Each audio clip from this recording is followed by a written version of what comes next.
By ఇట్లా చేస్తున్నప్పుడు మీకు ఉమ్. అంటే ఫస్ట్ ఎక్స్పీరియన్స్ మీరు మీది అయిపోయిన తర్వాత మీరు ఇది స్టార్ట్ చేశారు. నాకు ఎక్స్పీరియన్స్ అయింది, అయింది. ఏది నా తర్వాత మెమరీ ఇలా వచ్చింది. ఎగ్జాక్ట్లీ అది స్టార్ట్ చేశారు. ఆ, స్టార్ట్ చేసిన తర్వాత మళ్ళీ మీరు రకరకాలుగా చేస్తున్నారు సర్వీసెస్ సంబంధించి. అవునవునవును. మేజర్గా మీరు ఈ మధ్య కాలంలో చేసిన వాటిలో ఏమైనా ఉన్నాయా ఎక్స్పీరియన్స్కి సంబంధించినవి? అంటే సర్వీస్ చేసిన సర్వీస్ చేసిన వాటిలో. సర్వీస్ అంటే మేము వెళ్ళి ఇప్పుడు అనాథ శరణాలను అట్లా చేసిన అలాని కాదు, ఇప్పుడు హీలింగ్ కావచ్చు, లేకపోతే వేటు మోక్ష చాలా అసలు చాలా ప్రధాన ఉద్దేశంగా వేటుమోక్ష ప్రధాన ఉద్దేశంగా ఏంటంటే మనము ఈజీగా వాళ్ళ కర్మల్ని పూర్తిగా అనుభవించకుండా ఏదైతే మనం నేర్చుకోవడానికి వస్తామో, ఇప్పుడు ఒక కర్మ తీసుకున్నారు యా, యా. ఫర్ అంటే దాన్ని ఎగ్జాంపుల్, రెడ్యూస్ చేయగలుగుతారు తప్ప మొత్తం మొత్తం తీసేయలేరు.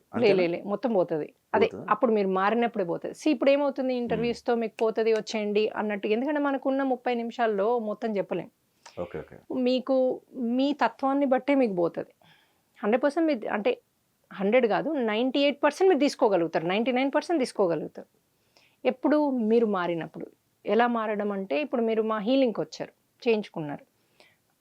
ఆ పర్టికులర్ ఇష్యూ మీకు ఎందుకు వచ్చింది అంటే, ఒకప్పుడు మనం చేసిందే కదా, ఒకప్పుడు మనం చేసిన అధర్మానికి ఇది వచ్చింది. ఆ అధర్మం మనం ఏదైతే వాళ్ళకి ఇచ్చామో అందులో ఉన్న 20% మనం అనుభవించాల్సిందే. ఓకే, కంపల్సరీ అనుభవించాల్సిందే అనుకుందాం. ఆ 20% ఇప్పుడు మనం ఒకటి నేర్చుకోవడానికి అనుభవిస్తాం. అంటే వాళ్ళకి చీకట్లో పెట్టినాం, మనకి ఇక్కడ ఫోబియా ఉంటుంది, మనం వాళ్ళకి డబ్బు కాజేసాం, ఇప్పుడు మనకు డబ్బు ఇష్యూ ఉంటుంది, అట్లా వాట్ ఎవర్, లేకపోతే వాళ్ళని కొట్టి చంపినాం, సో మనకు బాడీలో పెయిన్స్ ఉంటాయి. సో ఇలా ఉన్నప్పుడు, ఇప్పుడు క్యాన్సర్కి కూడా అక్కడ పొడిచి చంపడాలు అట్లా మేము చూసాం క్లారిటీగా. వాళ్ళని ఉట్టి పొడిచి వెంటనే చచ్చిపోయిన వాళ్ళకి క్యాన్సర్ రాదు, హార్ట్ అటాక్ వస్తుంది. సో ఎప్పుడైతే వాళ్ళని చిత్రవద చేసి వాళ్ళకి ఫుడ్ ఇవ్వక చేసి అట్లా చేసిన వాళ్ళకే క్యాన్సర్ కనబడుతుంది మాకు ఒకప్పుడు. అయితే ఇప్పుడు వీళ్ళు నేను చేశానని ఒప్పుకోవాలి. నెంబర్ 1, ఇవన్నీ ఫాలో అయితేనే అది పోతుంది. అది కూడా ఒక 98% పోతుంది. మిగతా 2% కింద పడి కొద్ది బ్లడ్ రావడమో, కాలు బెనకడమో, ఏదైతే మీకు ఇష్యూ ఇచ్చారో అక్కడ కొంచెం పెయిన్ రావడం అవుతుంది, అంతే. అదే అంటే ఆ పెయిన్ అట్లా వచ్చిందంటే రిలీజ్ అయిపోయినట్టు అర్థం మాకు అనమాట. నేను చెప్తాను కూడా, ఇప్పుడు మీకు కర్మ రిలీజ్ అయిందని కూడా. అయితే నెంబర్ 1 నేనే చేశానని ఒప్పుకోవాలి. ఇప్పుడు ఈ తత్వాల్లో లేకపోతే వాళ్ళకి మళ్ళీ ఇంకో దగ్గర వస్తుంది. హీలింగ్తో చేయించుకున్నా ఇది పోతుంది, ఎందుకంటే అక్కడ హీలింగ్ జరిగినాక మరి వాళ్ళ సోల్ ఒప్పుకోదు కదా, ఎందుకంటే వాళ్ళు ఏం నేర్చుకోలేదు, హీల్ చేసేసుకున్నారు. అదే ఇష్యూని ఇంకో దగ్గర తీసుకొస్తుంది, అదే కర్మని. సో అలా ఇంకో దగ్గర రావద్దు, ఇది కంప్లీట్ రిలీజ్ అవ్వాలి అని మా కోరిక. దానికి మేము ఏం చేస్తామంటే, మీరు ఫస్ట్ నేనే చేశానని ఒప్పుకోవాలి. నెంబర్ 2, నేను ఇంకెప్పుడు ఇట్లాంటి పనులు చెయ్యను అని చెప్పాలి యూనివర్స్కి. ఇప్పుడు మనం మంచోళ్ళమే కదా, అట్లాంటి పనులు అయితే చేయం కదా, అయినా చెప్పాలి యూనివర్స్కి, మన మాటతో నా ఉద్దేశంగా చెప్పాలి. 3వది, ఆకలి అవుతుంది అని మీరు చెప్తేనే కదా అర్థమవుద్ది. మరి రోజు తింటారు మీరు, అయినా అమ్మ నాకు ఇప్పుడు చాలా ఆకలి అవుతుంది అన్నది మీరు ఎక్స్ప్రెస్ చేస్తే తప్ప తెలియదు కదా, అదొకటి. 3వది మనం ఏం చెప్పాలంటే, నేను అందరికీ సహాయకునిగా ఉంటే ఇప్పటి నుంచి ఇట్లాంటి వాళ్ళకి నేను సహాయం చేస్తా, ఏ కర్మ అవుతుందో వాళ్ళకి నేను సహాయం చేస్తాను ఒప్పుకోవాలి మనం. ఓకే. 4వది, ఎప్పుడైనా మీకు ఇస్తే వస్తుంది. మనం ఏదైతే అప్పుడు చేసిన తప్పు ఇప్పుడు మంచి చేశారు, ఆటోమేటిక్గా అది మీకు రివర్స్ కాకుండా ఎందుకు ఉంటుంది, రివర్స్ అవుతుంది. 4వది ఏంటంటే, నేను పశ్చాత్తాపం, పరివర్తన, ప్రాయశ్చిత్తం. ఫస్ట్ పశ్చాత్తాపం అన్న, తర్వాత పరివర్తన. నేను ఎట్లాంటి పనులు చేయను, ప్రాయశ్చిత్తం హెల్ప్ చేయడం అందరికీ, ఇట్లాంటి వాళ్ళకి. సో ఈ 3 ఉంటూ మనము ప్రే చేస్తూ నేను ఇవి. ఇంకోటి 4వది, థ్యాంక్ యూ, నాకు ఇది ఉన్నందుకు థ్యాంక్ యూ, నాకు ఇంత మంచి హస్బెండ్ ఇచ్చినందుకు థ్యాంక్ యూ, ఇంత మంచి ఇల్లు ఇచ్చినందుకు thank you, what ever we have. ఇప్పుడు మనకు ఒక రోగం వచ్చినా మనకు డబ్బులున్నాయి కదా, దానికి పే చేసి చేయించుకోవడానికి మనకు 10 మంది హెల్ప్ చేస్తున్నారు కదా, వాళ్ళందరికీ థ్యాంక్ యూ చెప్పాలి. ఇప్పుడు నేను చేసిన తప్పుకు వీళ్ళందరూ చేస్తున్నారు కదా. సో ఈ 4 మీరు ఉంటే ఆటోమేటిక్ కర్మ రిలీజ్ అవుతుంది. దాన్నే నేను 4P అంటే పశ్చాత్తాపం, పరివర్తన, ప్రాయశ్చిత్త, ప్రక్రియ, 4P అని ఒకటి చేసాం. అది మీరు ఆన్లైన్లో కూడా, యూట్యూబ్లో కూడా 4P తెలుగు అంటే తెలుగు వచ్చేస్తుంది, 4P ఇంగ్లీష్ అంటే ఇంగ్లీష్ వచ్చేస్తుంది. వేటుమోక్ష అనాల్సిన అవసరం కూడా లేదు మీకు. అంటే డైలీ ఒక 6 times లైవ్లో వస్తుంది మీకు 4P. ఇంగ్లీష్లోనేమో అమెరికా టైమింగ్స్ ప్రకారము, ఇక్కడ ఎవరెవరైతే అడిగారో ఈవినింగ్ ఆ టైమింగ్స్ ప్రకారం ఇంగ్లీష్ వస్తుంది, తెలుగు కూడా అమెరికా టైమింగ్స్, ఇండియా టైమింగ్స్ వస్తుంది. కొంతమంది మధ్యరాత్రి వస్తుంది మేడం, మధ్యరాత్రి లేచి చేస్తున్నా అంటే ఇక్కడ వాళ్ళ కోసం కాదు, అక్కడ వాళ్ళ కోసం. యూట్యూబ్ అనేది ప్రపంచం అంతా వస్తుంది. సో మాకు యూకేలో ఉంది, యూరప్లో ఉంది, మనకు చాలామంది Switzerland, even Sweden, New Zealand, Australia చాలామంది ఉన్నారు మనకు ఫాలోవర్స్. సో అక్కడ ఒకటి ఉంది.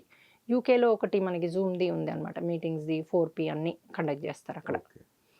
యూఎస్లో ఉంది. యూఎస్లో కూడా 3 డిఫరెంట్ టైమ్ జోన్స్లో ఉంది. అట్లాగే ఇండియాలో ఉంది.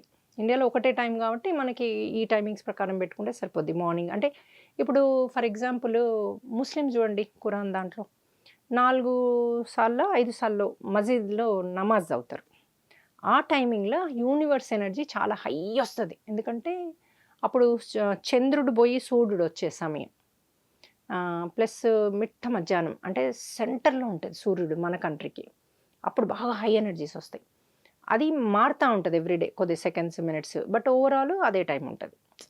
వీళ్ళు ఒక 3 నిమిషాలే 5 నిమిషాలే చేస్తారు కాబట్టి కరెక్ట్ ఎవ్రీడే మారుస్తారు టైంని, కరెక్ట్ ఆ టైంకే చేస్తారు. అందుకే చూడండి మజా వాళ్ళకి ఒక యాప్స్ ఉంటాయి. యాప్లోకి వెళ్తే ఎవ్రీడే టైమింగ్స్ ఉంటాయి, దాన్ని బట్టి చేస్తారు అందరూ ఇండ్లల్లో కూడా. సో అందులో ఉన్న టైమింగ్స్ ప్రకారం. సో మనం ఏం చేస్తాం, ఆ యూనివర్స్ టైం చూసుకుని ఆ టైంకి సెట్ చేస్తాం ఇప్పుడు మనం.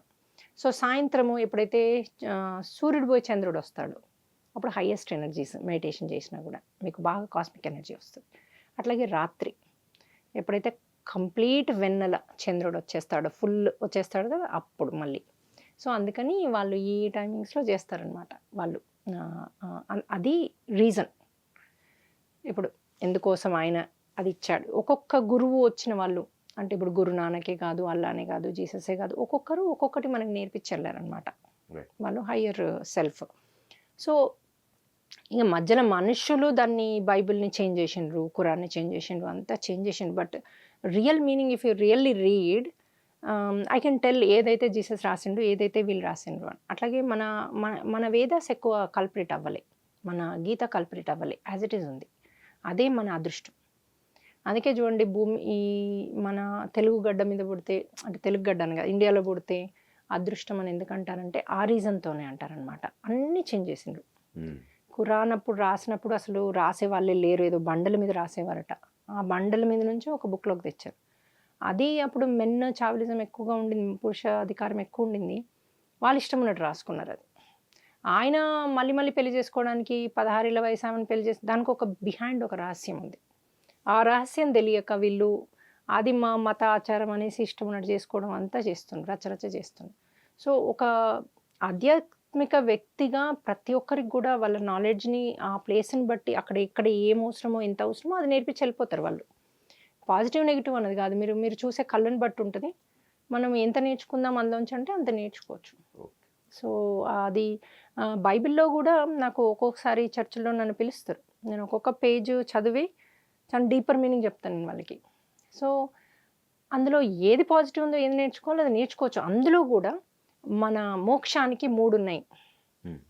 ఆయన యందు, ఆయన కొరకు, ఆయన కై చేస్తే సరిపోద్ది. ఫర్, ఫ్రమ్, టు, ఇది బైబిల్లో ఉంది. ఈ 3 పట్టుకుంటే చాలు మీరు ఓకే లైఫ్కి. కానీ మధ్యలో వీళ్ళు యాడ్ చేసి ఏదేదో వేరే ఉంది కదా, వద్దులేండి మనకి వాళ్ళు యాడ్ చేసింది ఏం యాడ్ చేశారన్నది. బట్ ఆ ట్రూత్ బైబిల్లో ఉంది, దీంట్లో ఖురాన్లో ఉంది, మన దాంట్లో ఉంది. ఈ 3 తెలిస్తే చాలు మీకు మోక్షం రావాలంటే ఆయన కొరకు చేయాలి, ఆయన కై చేయాలి, ఆయన యందు చేయాలి. ఏ పని చేసినా, ఒక ఇంటర్వ్యూ ఇవ్వండి, లేకపోతే ఒక ఇల్లు కొనుక్కోండి, ఒక బిజినెస్ పెట్టుకోండి. బిజినెస్కి కూడా నేను ఒక మేనేజర్ని మటుకే, దీనికి ఓనర్ని కాదు, ఓనర్వి నువ్వే. కృష్ణ పరమాత్మదే ఈ బిల్డింగు, కృష్ణుందే ఈ బిజినెస్, ఆయన నన్ను ఎట్లా చేయమంటే అలా చేస్తున్నా. సో ధర్మపరంగా చేయాలి ఆ బిజినెస్. ఆ చేసే పని కూడా మనం చేస్తే ఆటోమేటిక్, ఒకవేళ మీరు ఏదైనా తప్పే చేస్తున్నారనుకోండి, అకార్డింగ్ టు లీగల్గా తప్పు అనుకోండి, కానీ ఆ వ్యక్తికి అది యూజ్ అవుతుంది. సో మీ థాట్ ఆ వ్యక్తికి యూజ్ అవుతుంది అని అంటే అది తప్పుగా, రైటే అవుతుంది అకార్డింగ్ టు యూనివర్స్. లీగల్ది అది ఇంకో విషయం, చాలా థింగ్స్ మనం లీగలీ చేయట్లేదు కదా. సో నేను అనేది లీగల్గా కూడా వెళ్ళాలి మనం, బట్ కొన్ని దానికి దీనికి వ్యత్యాసాలు ఉంటాయి మనం మాట్లాడే. సో ఇంకోటి నేను ఈజీగా ఎట్లా నేర్పిస్తా అంటే సత్యం మాట్లాడమని. ఒక్కోసారి మనకి టక్క అబద్ధాలు చెప్పేస్తారు, మీకు తెలిసి అబద్ధం ఆడకు అంట. ఎందుకంటే మనకు రియల్ ట్రూత్ తెలియదు. ఇప్పుడు జీసస్దైనా, అల్లాదైనా, మన గీత గురించి అయినా, కృష్ణుని గురించి అయినా రియల్ ట్రూత్ మనకు తెలియదు. ఏది అయిన ప్రతి ఎపిసోడ్ తెలియనప్పుడు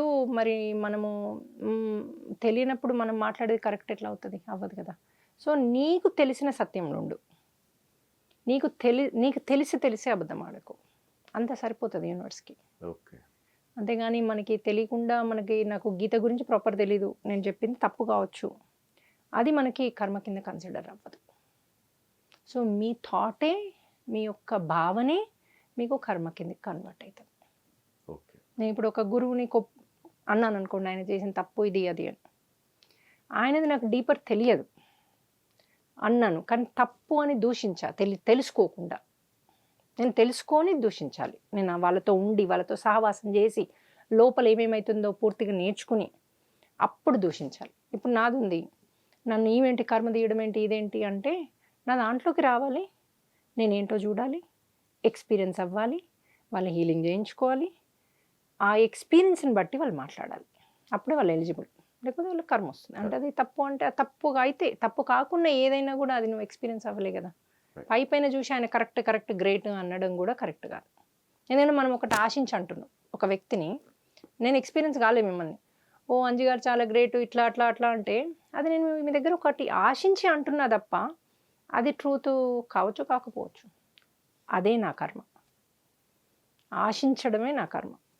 నేను ఒకరు డౌన్ అవ్వాలి, ఇప్పుడు ఈ గురువు డౌన్ అవ్వాలి అని ఆయన మాట్లాడింది ఏదో పట్టుకొని అరవడం, ఆయన దూషించడం, అదే కర్మ. ఇప్పుడు చాలామంది వెనకట ఒకటిని తగ్గియాలి అనుకుంటే కూడా, ఇప్పుడు దైవత్వాన్ని తీసుకురావాలి అంటే కూడా బుద్ధిజము మొత్తం మనది ప్రేయర్స్ అన్నీ తీసేసింది. ఎందుకంటే అప్పుడు అంతా తప్పు ప్రే చేయడం, తప్పు అంతా రాంగ్ వెళ్ళింది. అందుకని బుద్ధుడు ఏం చేశాడు, అంత పక్క పట్టేసి అసలు నీలోకి నువ్వు వెళ్ళి చూసుకో అన్నాడు కదా. మళ్ళీ నెక్స్ట్ గురువులు ఏం చేశారు, దాంట్లోకి వెళ్ళి అది కరెక్ట్ అని చెప్తూ మళ్ళీ మనకి పూజలు తీసుకొచ్చారు. ఇదే ఇది పూజల అంటే మనం ఒక భగవంతుని ఏ విధమైన మంత్రంతో ఉచ్చరించి ప్రే చేస్తామో అదే మనకు వస్తుంది.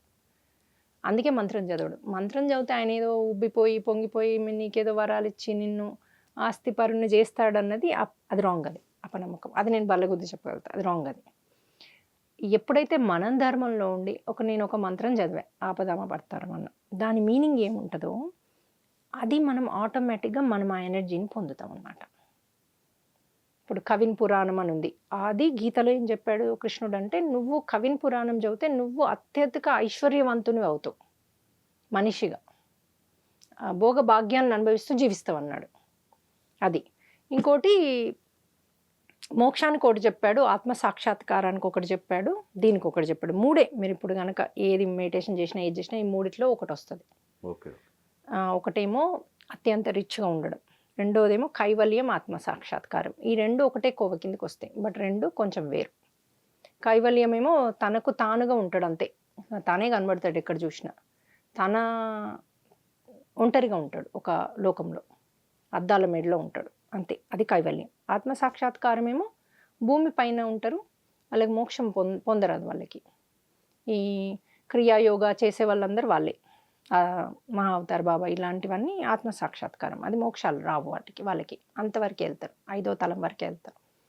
చాలామందికి నాలెడ్జ్ లేదు, నాలెడ్జ్ లేక మేము మెడిటేషన్ చేస్తున్నాము, మేము వాళ్ళను అంటే ఆ ఎనర్జీస్ ఓకే మీకు తీసుకొని మెడిటేషన్కి, కానీ వాళ్ళే గురువుగా పెట్టుకుంటే మీరు అంతవరకే వెళ్తారు, దట్ ఈజ్ ఓకే. మీరు అంతవరకే వెళ్తా, నేను భూమి మీదనే ఉంటా, కానీ హైయెస్ట్ హ్యాపీనెస్తో భగవంతునంత శక్తి ఉంటుంది మీకు, కానీ భూమి పైన ఉంటారు, అందరికి హెల్ప్ చేసుకుంటూ, అన్ని ఎనర్జీస్ ఇచ్చుకుంటూ, అదొక టైప్.